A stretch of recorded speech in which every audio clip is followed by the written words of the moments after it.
She still can't even stand. She's so wobbly. Zhang Weili is furious. She's upset. But 100%. Oh, welcome in everyone to a brand new edition of Axe Cake Picks, episode 79. Today is January 19th, 2024. As always, I'm your host, D-Rock, and joining me from the beautiful state of South Carolina. I don't know about you, but man, Joey, it is fucking freezing. We got snow up here once again.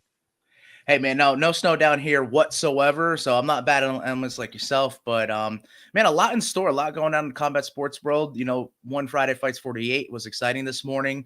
If you didn't know, Uriah Faber's A1 Combat takes place soon at 5:20, weird start time.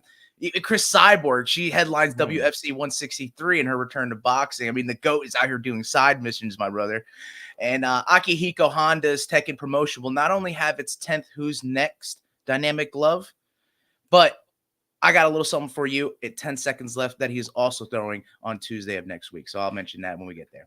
Kind of interesting how Chris Cyborg isn't on that, I guess, well, it's not Bellator anymore, PFL champion card. You know, I wanted to see her fight Kayla, but, you know, it just didn't work time-wise. So very interesting she's doing boxing. Hopefully we do get to see that matchup, but Larissa Pacheco is always... I heard Leah McCourt is also an option, so interesting you brought that up. Yeah, but the GWOAT is on the card, Clarissa Shields. We'll get into all that. We got a lot to break down on this beautiful card. UFC 297 in the 6th, Toronto.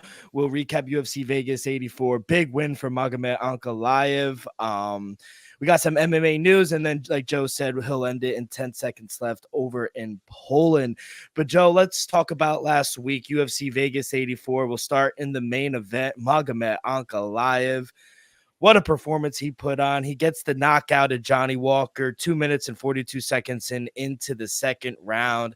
And I mean, what a beautiful, beautiful technique. That uppercut, I thought he broke Johnny Walker's nose, if I'm being honest. He did break it. It's confirmed. But yeah, I mean, he looks brilliant. Honestly, he really looks scary. He fits that weight class so well. I mean, he put on a show. I really think he had an answer for everything Johnny was throwing him in the first, and that was Johnny's path to win, was throwing the awkward shots out there and just seeing if something would land. And, you know, he had a shot the first time around in Dubai when he was in the desert, when he threw that knee.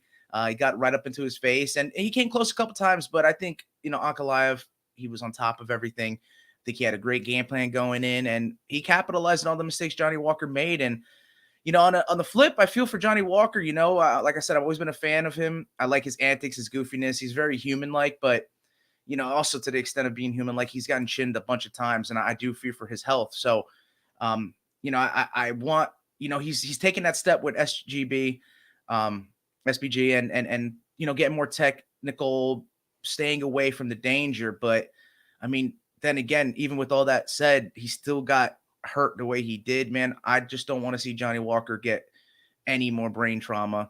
I know he's going to keep fighting, so I want him to just stay away from the danger and stay healthy, and hopefully Johnny Walker gets back. But if this keeps happening and it starts snowballing and accumulating, man, you might have to think about walking away. Yeah, minor setback for Johnny Walker. He is another probably 2 fights away now from going towards a fight for the belt. But my thing is, like, it just didn't look like he had a game plan going in. Like, and against these top level guys, against Magomed Ankalaev, like, you need a game plan and you need to stick with it. I agree. He needed to throw a little of awkward, but it looked like it was immediately he was trying to throw awkward shit against Magomed Ankalaev. And credit Magomed, you know, he stayed composed, he stayed calm and poised, and man, he is fucking dangerous. The power that he possesses in his hands are like cinder fucking blocks. And I think we're taking a little shine away from him, but like, I just thought he was so poised, and he could have fought emotionally, you know, everything that happened in the desert, but he stayed calm. He stuck to the game plan, and he was just an assassin out there last week, man. Yeah. He has to fight for the belt next, right? Yeah, I think so. I think the UFC may go ahead and make a matchup between Alex Pereira and Jamal Hill. I do think that's likely. I know a lot of people don't necessarily want to see it, but Jamal Hill technically never lost the belt, and you know, he's been out with a lot of surgeries and injuries, so, you know, all the controversies as well. But you know, if all's fair and well, he should be the one to get the next shot. But you're right. I wouldn't be surprised if Ankalaev did get it next. I think It all depends on the health of Jamal Hill, because I think you're right. He didn't lose it, so he should be next, depending on injury. But you don't want to hold up the division. Looks like Alex Pereira wants to fight, get back in there. I mean, it doesn't look like Magomed Ankalaev really took any real damage in this fight last week. What do you say about turning him back quick? UFC 300, not Yuri, out the champ Alex, and you get Magomed Ankalaev. Yeah, all I can say for that is our tickets looking live, regardless of how they do it. If they put it for 300, if they put it towards the end of the year, I think Magomed Ankalaev to be the champion at the end of 2024 is very likely. And I think he waits, regardless if they do match him, if they match up the champ with Jamal Hill. I think he waits. He doesn't take another fight. He's earned that title shot. So I think he does wait. Yes, our ticket is looking very live. So credit us. We do get there on the over 1.5 rounds for the main event. Jim fucking Miller, kid. What a performance by A10. Gets a submission in the third round, plus 330, baby. This guy is just the man. 5 of his last 6 last 5 of 6 wins are come of win. I mean, what does this guy have to do? He gets rewarded for UFC 300. What more can you say about the Jersey legend? Hey, not much more. His performances speak for itself. And yeah, he's getting the King Bobby Green, right? Bobby King Green, Yep. UFC 300. That's third confirmed. time they're trying to put this one together. Hey, it'll come to third time's a charm. UFC 300. Yep. I think it's meant to be. Jim Miller on UFC 100, 200, 300. And I did take the fight going the distance. I was that close, but the over was a better play on that. Looking back, hindsight's 2020. But like we said, and our predecessors before us, Jim Miller, A10 to Warthog. I hope Bruce Buffer does come out and say Jim fucking Miller. We need to apply a little pressure. He get fined? That's that's my only question towards Bruce Buffer not doing it, is if like the commission or if there's a policy against their ring announcer cursing, Yeah, I don't know the whole logistics. I don't see why not. I don't see why not. Dana should take care of him, because I think Bruce Buffer will be into the Hall of Fame as well. Oh, wow. Yeah. And I just think the career he's having, I see a lot of people come out and say, oh, he shouldn't get in just on longevity, but longevity is part of the sport, Joe. Like, absolutely. And that's being able to. Yeah. Availability is the best ability, if you would. Exactly. So being available for UFC 100, 200, and now 300 just speaks volumes. And it's not like he's just another guy on the roster. He's out here winning fights. And scattered throughout the record books. I mean, like, he is a win or two away from cracking one of the hardest top 15 weight classes in the division, right? At 40. I mean, that's just super impressive as well. That means he's been a top 15 UFC fight, the highest level of competition for the past 20 years. That's just unheard of. That's just ridiculous. And he was on the MMA Hour with Errol Wani over the week, and he did say, he was like, my goal isn't even just to stop at 300. Like, I think I got another 4 or 5 fights in me. Like, I'm good. I feel good. I've been training better. He goes, I've learned how to train as a 40-year-old and not like a 20-year-old. So, he's a student of the game, and you just love to see it. And anybody who thinks Jim Miller isn't a Hall of Famer, I mean, just look at his resume. I mean, you got to go fought everyone yourself. Yeah, exactly. But yeah, we get the win over on Jim Miller. Shout out him, and he does get his wish. He is on UFC 300. Let's go. What a hit by you, Mario Batista. What a performance he put on against Ricky Simon.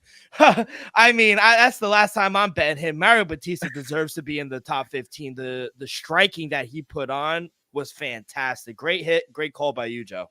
Yeah, and all the momentum swung to him after that first round. It was looking good for Simon in the first. He did definitely win that round, but second and third round went in favor of Batista. He showed that grit, that determination. Man, there are killers out in the MMA lab. I like who he's training with. I see that he's getting great rounds in sparring and training, and it's coming to show, game time. He's coming to play with that game face, and, he's breaking into the top 15 now. Man, if he keeps on winning, we'll see. He could very well fight teammate Sean O'Malley in the future. Of course, whatever may happen there. But that's always opportunity for somebody, and it's if he wants it. That's just like I said, that's just there's a chance that he can do that. Yeah, even Sean O'Malley, the champ, did come out and say what a performance by Mario Batista. He does crack into the top 15 at number 14 right now, right under Umar Nurmagomedov. So he has some challenging fights ahead of him. But if the way he's progressing in that bantamweight division, some very tough fights for everyone, not just Mario Batista. But great call there. Underdog catches plus 145. So good call on you. I got it at 150. It got a little 150. more. Our boy Phil Halls, man. What do we say? You texted me right after the fight, and I was saying it while watching it. He's done. It just every knockout just looks awful. It progressively got worse, it feels like. And his chin has progressively gotten worse. Yeah. I said in the breakdown, I said, he does have all the potential, but he just wants to stand in there and bang where, he does have the wrestling advantage. And credit Bruno Ferreira. What a performance by him. He gets the knockout in the first round. And I think we've seen the end of Phil Halls, unfortunately. In the UFC, I do think he'll keep fighting. We've been seeing a lot of the fighters take grappling matches, so maybe that's in his future if you want to see him display some wrestling. But I think he fell in love with his knockout prowess, and it came back to bite him hard. In his last couple fights, he was on the receiving end of those knockouts as opposed to giving them. So I feel like he got away from his game a little bit, and Phil Halls has paid the price. We still respect our man, Jersey boy, Megatron, but yeah, I think that if the UFC is going to cut him, and man, let's see if he comes back. He's gonna have to make a living for himself. Whatever he decides to do, I wish him the best. But Hulk, we're not speaking too much about him. I think we're speaking too much about Phil Halls. I think he's shown some improvement. I feel like he came in bigger last time, and the way I saw him in this, he definitely looked a lot quicker, less bulky, more efficient with his punches thrown, and it showed with the knockout. So credit to the Hulk. I did hit there. It was a more favored money line at minus 130. Yeah, bad call by me. I just kind of favored him. I thought he would be smarter in this fight, use his wrestling, but he just, like you said, I think he kind of fell in love with his power. And the higher you get up in the UFC and the better competition, the harder it is. But yeah, credit the Hulk. Good win and good call by you. Elvis's cousin, Waldo Cortez Acosta. What a dominant performance against a really good guy in Andre Arlovsky, who's had a hell of a career, ex-champion. He gets the unanimous decision win. I thought he would get the knockout, but credit Andre Arlovsky for toughening it out and going all 3 rounds. Yeah, Arlovsky's super skilled, man, regardless of the outcome. This is when I got on the roll. I went 3 straight here, but I saw the over. I did see, there's a knockout opportunity for Costa anytime he gets in there, and especially with the big guy start throwing leather, anything can happen. But I just saw that, he's going to want to push it a little bit further. Andre Arlovsky has that technical capability. He could push it. So I did hit on the over. And, man, it was impressive. I got to say that he could definitely compete with up there. It's not too often we see that high of a level of Dominican fighter. I think he can open the doors for a lot of those in the Caribbean. So impressive performance him, and I like to shout out Elvis's cousin. It's crazy. Yeah, always. We get there with the over 1.5 with Matthew Semi, the Jedi, Semmelsberger, and Preston Parson. Bro, we barely get that. Performance of the night, Marcus McGee. What a fucking knockout he had against the Peruvian. I know you went with the Peruvian, and the one time you do, it fucking burns. It burned you. It's okay. It's the name of the game, baby. But Marcus McGee looks something good. For his age and the way he's entered the game, like late in his career, late in his life, he's a threat because he has that, like, he's got like that brawlish like street, but he also has like the technical. He's like, his technique has caught up. He's in his prime of his life right now. So I think it's all meshing well for him, and the future could be bright for the older kind of rookie guy, if you would. Sophomore. Any other thoughts? I thought it was an all right card for the most part.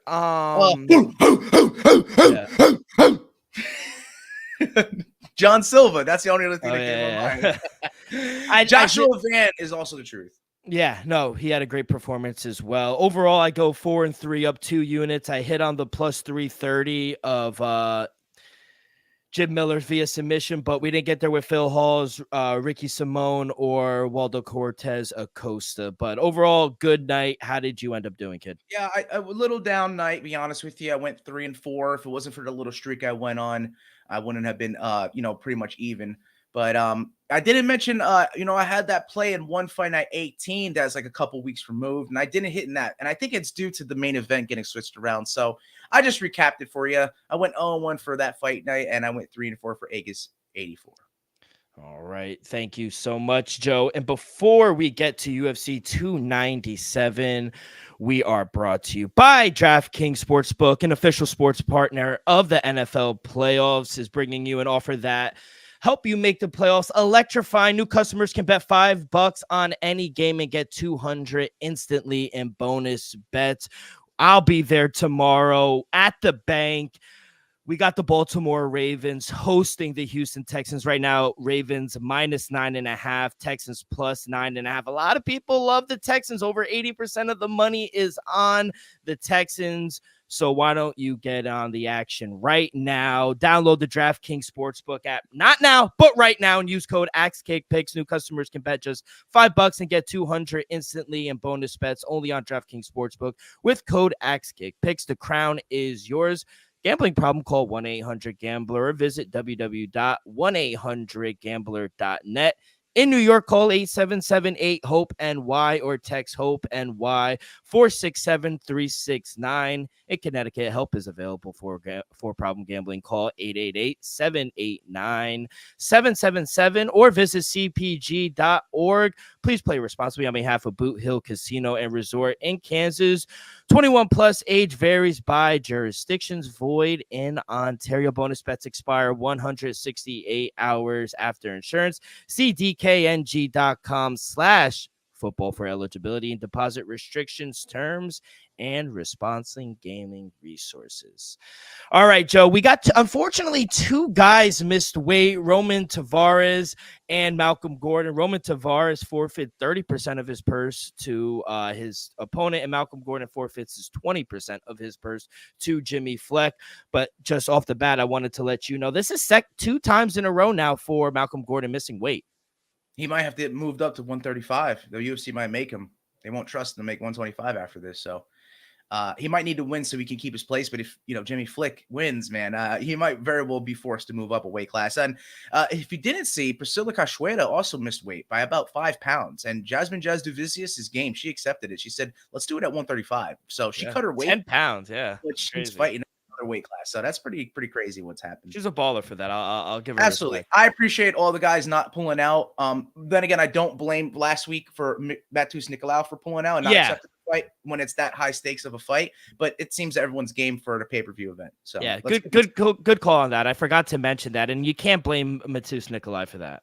No, absolutely. That's why I figured to mention it, because we had that long weight miss last week. So let's go right into the pay-per-view. UFC 297 up in there, Toronto, the 6, baby. So let's go right into it. The flyweight start us up. As you mentioned, Malcolm Gordon is a -130 when I saw him against Jimmy Flick at a +110. Surprisingly enough, the statistics would say that Malcolm Gordon has a higher chance of winning now that he's missed weight. So a lot of money has gone in on him. I see now the Brick, baby, at +170, and I'm taking a principal bet to start us off. I got Jimmy, the Brick Flick, money line to start us up. Under 1.5 at -125. Flyweight unders are back, Joe. Gordon's last 11 of 15 fights have gone under this number, while Jimmy Flick last 6 of 7 fights have gone under 1.5 rounds as well. Flick's last 14 fights haven't even hit the judges' scorecards. Both fighters, they either finish the fight or they get finished. There's no in between. So give me under 1.5 rounds at -125.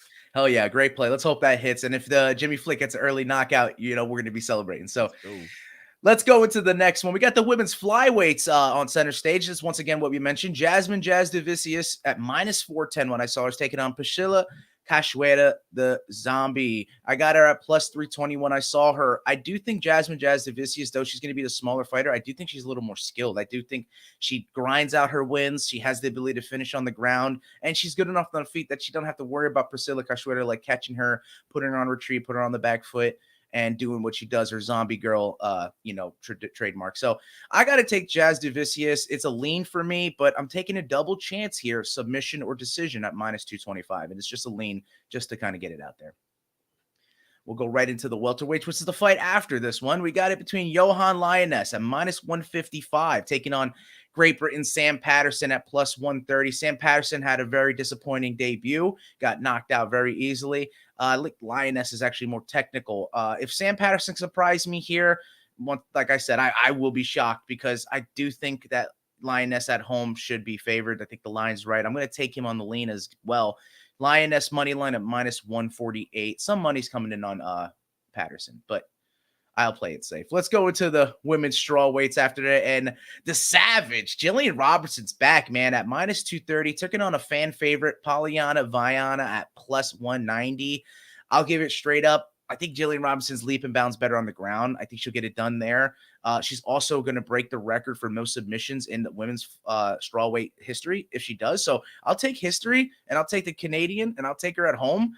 Robertson via submission all over this is another official play at +120. Knocking these plays out for you, D. Let's go right into the next one here. Dana White Contender Series rivalry going on in this one between the bantamweights, Surrey City, Ukraine, who's based out of Canada, a -170 favorite because he beat Roman Tavares within a minute the first time they fought, and Tavares respectfully at a +145.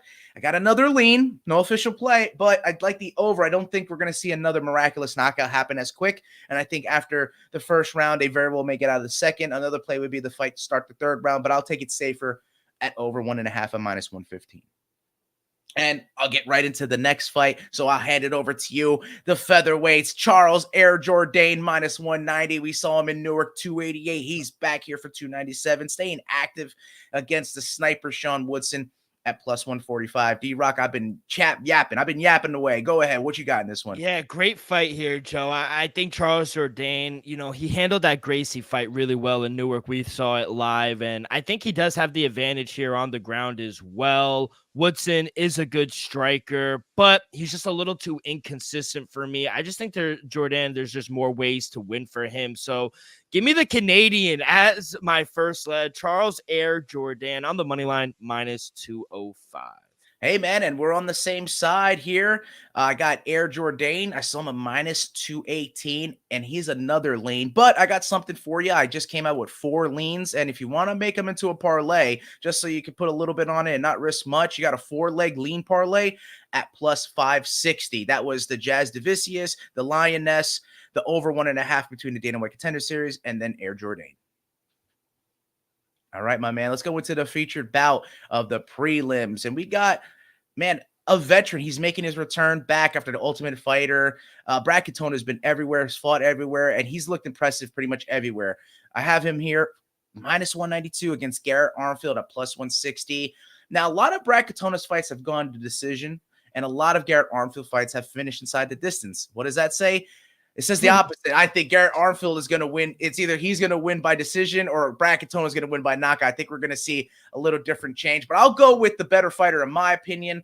I think Superman Brad Katona is the real deal. I think he can make himself a threat for the title very quickly if he puts together these wins. And if he does a convincing one here, got some good juice for you to squeeze out. Superman, that's Brad Katona via KO TKO. Highest odds that I'm giving out, +1100 to start us up.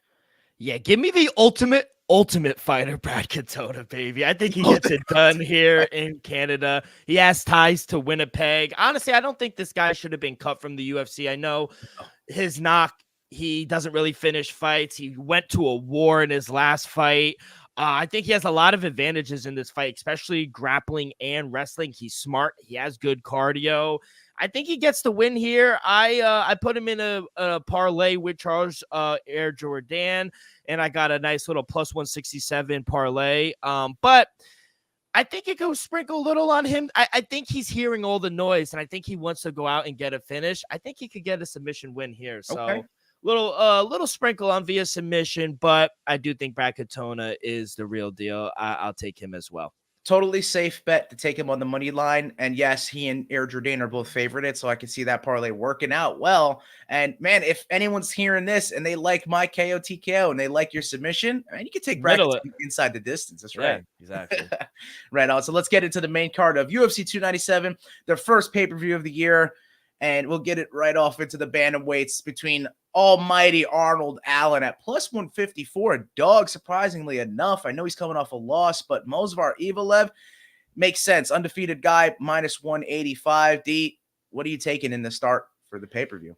Yeah, give me the dog. AAA, man. I feel like this number is just a little too disrespectful in my opinion. I think Allen has the better stand-up and striking. I think if he could keep the distance from Movsar Evloev, I think he could have the I think he could have the advantage. And we saw him against Diego Lopez in Newark, and there were a lot of like finishes, or there were a lot of positions that I thought Diego Lopez had really good grip on, and it's just Mozart, he kind of got away from it. But I know a lot of people, it opened up at a plus 145 and it's gone up. Money's coming in on Evolov, so continue to bet on him. I'm gonna ride with my boy Arnold Allen in a huge bounce back spot for him. Give me the dog Arnold Allen plus 160. Yeah, I'm going to fade the public as well. I got almighty Arnold Allen at plus 160 when I found him. I just think that he's going to be better on the feet in terms of the stand-up. And when Mosvar starts diving in for ankles and feet, though, he gets a hold of it, he might be able to hold him down. But every round starts standing, and I like Arnold Allen's chances. I think he's fought the who's now. He's high-level competition. We don't necessarily know for sure the level of Mosvar as well as Diego Lopez. We've seen good performances from them, but I think a lot will decide in this fight because he's fighting a game Arnold Allen, and he was ready in a press conference, made weight, didn't look any issue there. I think we're going to have a barn burner to start us up, but I'll take almighty on the money line to play it safe at plus 160. Just like you, my man. Yeah, let's go right into the middleweights. Next fight, Sean Strickland's boy, co-host of the Man Dance, Chris Curtis, the action man, bro. Minus 175. You like how he does this? What? The Randy Orton, he pulls the hey. Yeah, I mean, honestly, it fits him, bro. It kind of fits, it fits his character, and he doesn't talk too much. He says what he needs to say to get his name out there, but I think he lets the hands do the talking. And against Marc-Andre Barrel plus 145, I know he's in a tough fight. I don't think a lot of people are really thinking about Marc-Andre Barrel, and he might even be more hungry. If you didn't see the press conference yesterday, he didn't get any mic time. He was about to start speaking, and Dana White was like, let's go with the next. Yeah. I would have been like, Uncle Dana, let me talk. A lot of people didn't get a chance to speak. Yeah, that press conference was one of the better ones. Great way to start. Fan jumped on the stage. Man, that was crazy. So I think, like I said, I think we're getting some really good fights. I think we're going to see a lot of fighting going on. I think we're going to see late round finishes throughout the card. So I'm thinking that Marc-Andre Barrel is tough enough to push this. I fear that he may win it on the judges' scorecards or win it late. But my thing is, if he's getting pieced up the first two rounds, those are going to go to Chris Curtis, in my opinion. So I think Chris Curtis can win a split decision or, straight up unanimous one based off the first two rounds. So I'll take Chris Curtis via decision at plus 140. Ooh, I wish, Joe, I could bet on which fight will be fight of the night. I would pick this one. Yeah, sleeper too. Both guys are going to fucking throw down, and I'm curious to see which guy's defense is better. I think Chris has to move his feet more in this fight, not load up as much and stay stagnant. I think he needs to throw more volume and strikes against Marc-Andre Barrel. He has a tendency of staying in the pocket, and I just don't think you could do that against MAB. Move the feet, keep the distance. But I'm going to go with the guy who's been in training camp with the champ, Sean Strickland, which I think will help him, and with the guy who has a much better resume and who has fought the better competition, and that is Chris Curtis. Give me him on the money line straight up. I think he gets the job done in enemy territory. Give me Chris Curtis minus 185. I like that. Yep, safe bet there, man. Safe bet there. So far on the same side of the main card, nothing can go wrong. Let's go into the welterweight. We got Neil Magny making his return at plus 260, taking on Mike Mallet, proper Mike Mallet at minus 325. I'll give you my play first. I fear that this is the first time we're going to be on opposite sides. I got to take proper Mike Mallet to get some better squeeze. I took him any KO submission or disqualification at minus 190. Way too chalky to pay him on the money line. Mike Malott, 3-0 in the UFC, and, big number on him against a guy who has more wins in the division than GSP. I do like Mike Malott. I think he is the face of Canadian MMA. But Joey, Canada, I'm fading your boy. Give me Neil Magny on the money line plus 285. Magny just has a way of making fights ugly. We saw him in the fight against Ian Gary. He just knows how to slow guys down. And I don't know if I trust Mike Malott's 3-round cardio. He hasn't been in the third round in a while. Neil Magny is a dog, and I just think he could withstand this first round. He's going to be live. He's going to make this fight ugly, and he's going to drag Mike Malott under the water. Give me the dog, Neil Magny, plus 285. Where's I the love it. Canadian flag? I feel like Tony Kornheiser, baby.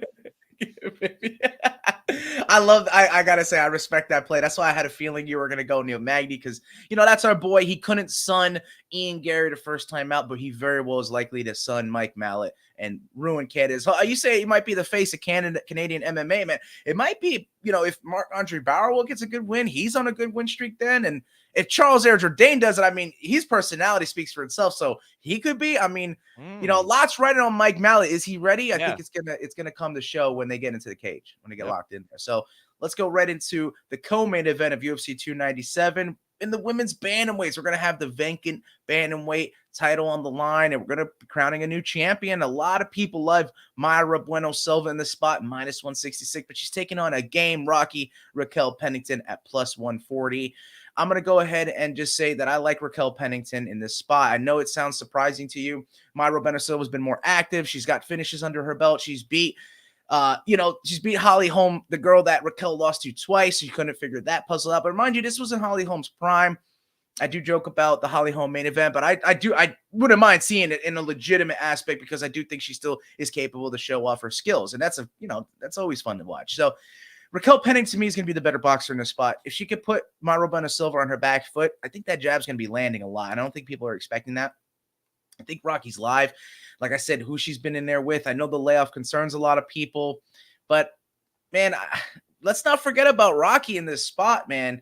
Not a lot of people are going to like it, but she really well could hold the bantamweight title until, let's see, maybe the other matchups come along, like the likes of Juliana Pena, or if we see someone come up from the flyweight division. So, or any legends returning, as I might have boldly predicted. But I digress. Let's go with Rocky on the money line at plus 140. Yeah, very, very interesting fight here. Joe Pennington won 5 in a row. Silva, she's rattled off 4 in a row. Her last fight against Holly Holmes has been overturned to a no contest because she has tested positive for Adderall. Hey, girl, if you have any more, let me know. But I do like Mayra Bueno Silva here. Her striking has improved. I like the fact that she's kind of like, she talks a lot of shit, like Amanda Nunes was kind of like this nice Brazilian girl. This fucking girl's in the crowd saying, give me the fucking belt. I like her, man. I like that she talks shit. We need a woman. We need that woman in the women's division that like talks shit and could back it up. Nunes, she was never like that. And when Silva wins, her versus Juliana Pena is going to be a hell of a fight. Just two girls just yapping away. It's going to be amazing. But ultimately, I do think the only way Pennington wins this fight if she can stuff Silva's takedowns, but I just don't see that happening. Even if Silva, even off her back, Silva is extremely dangerous. I don't think it was going to be easy. I do think Pennington has good boxing, but I do eventually think Silva gets the win. Silva on the money line, minus 166, and I would even sprinkle a little Mayra Bueno Silva via submission at plus 175. Yeah, my man, on the opposite side again, and I don't blame you for that. I do like Mayra Bueno Silva's personality. She's kind of blossoming at the moment. Yeah, and she did great in the press conference. She kind of, she clowned Raquel there. She did. Raquel was like, "Who did you beat?" And that's exactly what everyone was saying. Well, the girl you lost to twice. So yes, I know it got called back, but as of now, we can't put Silva at fault. She even though it got declared no contest, she tested positive. I think she came out and said that she had no knowledge and that she had made the call and did all the right things. So yeah, it's a very, very tricky situation, because we saw, if you didn't watch Joe Rogan's podcast of yesterday and today, Joe Pyfer was on it, my redshirt freshman of the year. Watch out, middleweights. Seriously. Yeah, I saw that. But he was saying that, we admired the old school fighters when we knew all of them were juicing, and now we kind of diminish those that are using it for recovery. And I know it's a different game, but we could have the freak division, as Joe Rogan likes to say. Let's just have those guys juiced to the gills and see what happens. So I don't think you could take anything away from them, and you can't take it away from her if she did everything that she needed to. So let's go into the main event of the evening in the middleweight division. Our champ, Sean Strickland, at minus 135 when I saw it, defends his title for the first time against DDP. Dricus Duplessis, however you may pronounce it, at plus 114. Man, I'm going to hand it over to you. I want to hear your take. What are you doing in this main event? Love this fight. Honestly, I loved it way before they even fought in the fucking crowd. UFC 296. I didn't even need that. It's honestly, Joe, it's one of my favorite fights in 2024. I'm so fucking pumped for this fight. Strickland, he opened up a very sizable favor. Money has come in on the South African. Line is almost a pick 'em right now. And to be honest, I don't understand the line movement. I'm all over the champ here, Sean Strickland on the money line, -115. I just can't get over the masterclass he put on against Izzy. And I don't know what it is about DDP. Either I'm not seeing it or I'm late to the party, but I just don't see what everyone else does. And maybe that's on me, but I just think Sarn's cardio is on point. He's been in a 5-round fight before, not like DDP. His takedown defense is elite. He does leave his chin up sometimes, and maybe a right hand could have us a new champ. But overall, I think Sean wins, and possibly I think he sleeps DDP late in the fight, maybe 4th or 5th round, but give me the champ and still Sean Strickland -1. Yeah, I like that. What I see in Drake is he's very stoic. I do think he has been a champion in 2 other promotions, EFC in Africa, South Africa, and as well where my 10 seconds left play will be KSW. He was a double champ. So Dricus du Plessis, if you don't know, he has a very stored resume. Like I said, he's very stoic. I think he's mentally strong, very mentally capable. I think he's a very powerful, awkward fighter that could get in there and he finishes fights. That's his game, man. He just makes it uncomfortable. When you get someone who, you spoke on it before, like Neil Magny, if you get someone who gets in there and just makes it ugly, it just changes the trajectory of the fight. You're going to have to fight that style if that dude's going to be in your face the whole time fighting ugly like that. And I just think that's what he does. That's what DDP does. He gets in there. But as you said, Sean Strickland is the same. He does the same. He gets in your face. He makes it ugly. So I think Sean would be ready, especially the rounds I see him sparring. I do think that you have to legitimize South African like camps and training and what they're doing. But I just think that Sean's training with the higher level fighters more consistently. So that's where I think the separation can be. I do think the X factor is whoever gets on the back foot first. I think if you have DDP pushing Sean back, I think that's a problem. If you have Sean pushing DDP back, that's a problem. They're already on the back foot. And whoever's biting on the feints more, I feel like both of them throw feints enough that they will get reactions out of the other, and whoever's biting more, that's more energy expansion, and that's going to get you into situations where you're not ready defensively and get caught. So it can happen either way, but I'm with you, man. Another time we're on the same side. Got to go with the champ here. Man, he's pushing all the right buttons. I like the resume. I like where he's come off of. I think he's riding his high. I think he's going to go and try to defend his belt as many times as he can in 2024. I got Sean Strickland via KO TKO at +200. I got Sean Strickland over 3.5 rounds. That means he could win, like you said, in the 4th or 5th round, or even by decision at +200. And just because I do understand what people are seeing in DDP, I'm fair with looking at the fighters. You know, it takes 2 to tango. Yeah. And I got the over 3.5 rounds because DDP, if he does put some punishment on him early, he could finish it late as well. And that's +130. So that's a safer playing both sides. But I am with you. I think Sean Strickland will defend his belt. Let's fucking go. We're pretty aligned. Usually we're not as aligned as we think. But Joe, thank you so much. Going to be a hell of a fight night pay-per-view in Toronto. Can't wait for that. It's a cold one up there at the 6, kid. Cold one. Absolutely. I can only imagine if you're feeling it, how they're feeling up in Toronto. Oh my God. Before we get to some MMA news, Joe, quick word from Viva. What do you got? We are brought to you by our friends at Viva Tequila Seltzer, as it is the most refreshing hard seltzer on the market, hands down. It is no wonder why Viva was voted #1 hard seltzer in the world by San Francisco World Spirits Competition. With only 88 calories, 0 carbs, 0 sugar, and a 4.5% ABV, Viva is the perfect drink for your post-game celebrations, as it was created with the active lifestyle in mind. We flavored our tequila seltzers because flavor is the spice of life, and we like our drinks with a kick, just as we like to live our lives. Whether it's a huckleberry playing a round of golf down here, dealing with the snow up north, or an elderberry after a Saturday morning UFC 297, our flavors pair perfectly with our artisanal Blanco tequila for our subtle and refreshing drinks. Our belief here at Axe Kick Picks and Viva Seltzer is to live long, live well, and live it up. Let's fucking go. Appreciate that, Joe. Some MMA news that we broke that came out during the week. UFC Saudi Arabia event on March 2nd has been postponed. because of His Excellency. The new date for the UFC first Saudi will be expected in June. It's apparently due to Saudi Arabia higher ups being unhappy with the quality of the card.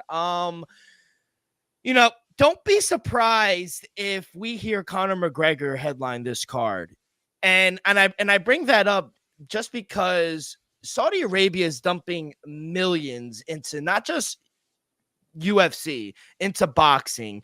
They just announced, His Excellency, we're going to get Inter Miami versus Cristiano Ronaldo. He's bringing in Messi versus Cristiano Ronaldo. He's doing everything possible in the sports world. They want the best of the best, especially when you give Dubai all of the best of the best. You're going to give Saudi Arabia the best. So they don't want a fight night. They want a pay-per-view. I know Dana White has come out and said it will stay as a fight night, but they need to boost it. And what better would you do than Conor McGregor? That is that, man. I mean, they could afford it. I don't know if they're gonna have to be any extra money expenditure there, but they could definitely afford it. And I think the eyes, Conor would love to do that.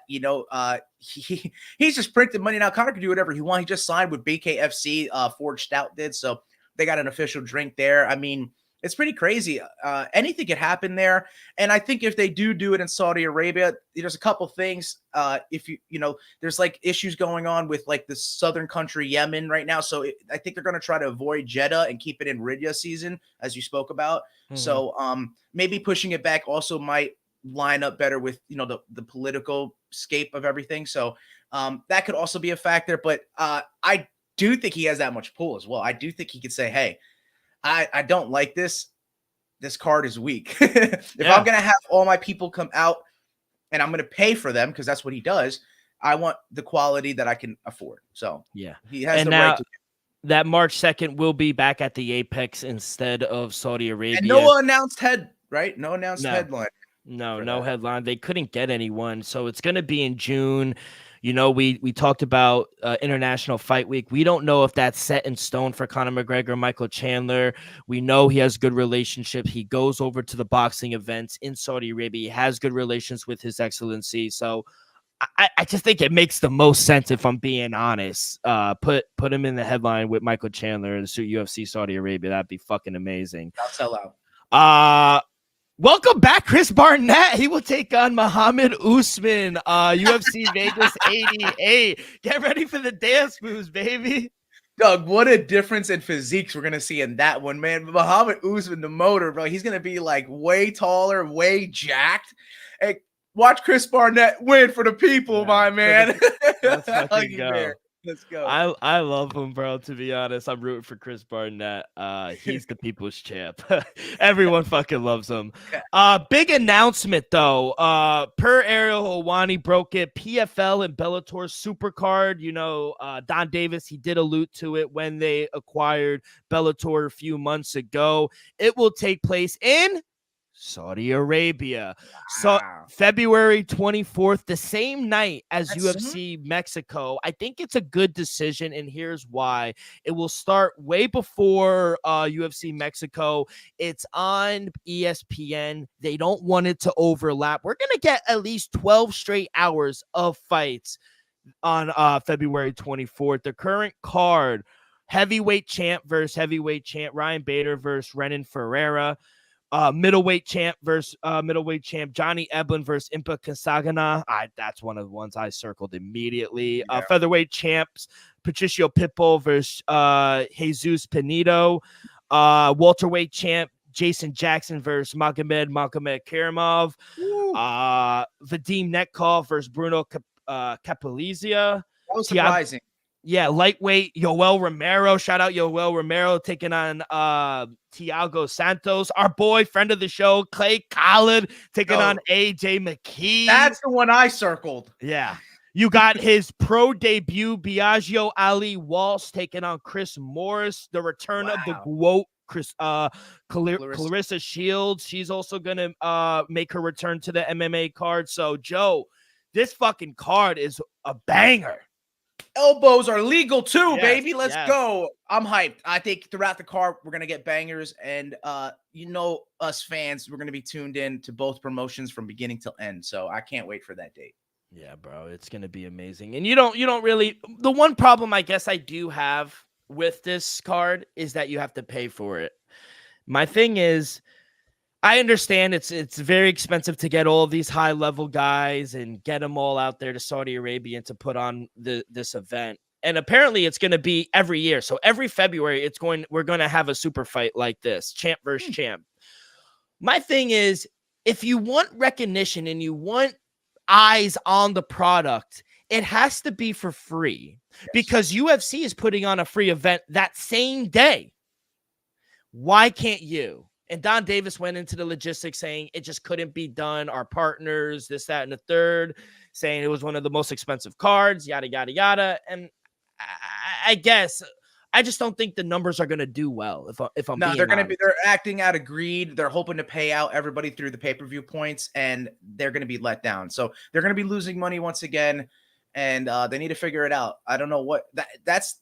They're just they're insane because this doing the same thing over and over again, and expecting different results. Let's switch it up. Let's change it up a little bit on us. Let's try to see what we could do. Let's not follow a plan that's going to get us bankrupt once again. Yeah, it's actually kind of upsetting, but we'll see it. And to be honest, Saudi Arabia doesn't care if it flops because they're just trying to put on huge events and they're going to make their money regardless. Yeah, at the end of the day, it's like a game. It's like a game to them. They can do what they want and enjoy it. And if it's gone the next day, so be it. We'll get something else. UFC 298 news. Tatiana Suarez, our girl, is out against Amanda Lemos, and now she will take on Mackenzie Dern, stepping up on short notice, February 17th in Anaheim. You like this matchup for Mackenzie Dern? Any line on it? Any lines here? No lines. I'm gonna look, but real quick, I'm gonna look on DraftKings. But anything that you like about this fight? I think that Mackenzie Dern can actually get back on the right track in this one. I know I said that she should step away a little bit, but then again, coming back against a high-ranking opponent, it could get right back on track as well. So she probably had her heart-to-heart with her family, and I'll be honest with you, though I do like the power that Lemos possesses, I don't think she can get on Dern as she got like the last time. So I'll be leaning Dern. I'll be leaning Mackenzie Dern, to be honest with you. Yeah, no lines for this fight just yet over on DraftKings. So once they put that out, we will do it. But she just got knocked out by Jessica Andrade. Amanda Lemos has some power as well, kid. Like I worry about this. Maybe she's turned some things around and fix some things during camp, but I don't know if I love this step up. And I get it. You gotta step up and keep your name in the mix. Yeah, keep your name in the mix, but I don't know, I really don't know. I can understand the hesitation on your part. Yeah, I worry about that. The return of OSP, baby. He will take on Kenny Njoku, UFC Vegas 88, March 16th at the Apex. You like this for OSP? Ovince St. Preux? Yes. The Von Preux choke is back? Yeah. Yeah, man. Should be an interesting return. Kennedy Njoku, I like him. He's very powerful and awkward. So the two guys that get in there and mix it up, I like it. I don't have any leans. I don't have an idea. I would have to look into that fight a little bit more. Yeah. So I want to see the line if they come out with one. We do have Dana White did break UFC 300 news. Justin Gaethje will take on Bless Max Holloway at UFC 300 for the BMF title. 5 rounds. I'll say this, Joe. Love it for Max, if I'm being honest, especially if Alexander Volkanovski winds up winning. I think there's nothing really there at the featherweight division for him. There's a lot of fresh new fights at lightweight for Max Holloway. So I like it for Max's perspective, and I understand why he's taken this. But I don't understand what Justin Gaethje is doing. He's even come out on record and said he doesn't want to fight Max. He likes Max. And I thought you were number one. I thought Islam actually wants you. Islam wants to fight you. He doesn't even want to fight Charles Oliveira. So I don't got to fight. Yeah. Yeah. I don't understand from this perspective. Maybe, honestly, bro, I truly believe they threw the bag at him. They had to have. Yeah. They had to throw the bag at him. It's crazy that my man, Justin, the highlight Gaethje, is going to have a BMF title defense. This is crazy. are we in a day and age where they're gonna start defending this? Like it's getting a little gimmicky, if I'm being honest. Yeah, but I think it makes sense for both guys. It actually does. I know the hesitancy with Islam pulling as much weight as he has, saying, he's in Ramadan or he doesn't want to fight until after the fact. So I think they kind of maybe, threw the bag at Justin, but also put him in between a rock and a hard place. So he had to make a decision on what he was going to do. They very well could have said, we might have to vacate the BMF if you don't fight. So I think he was left with that and also making a lot of money and being on a very historic card of UFC 300 with a chance to headline it. I mean, I don't see any other fights that should be deserving of a headline right now.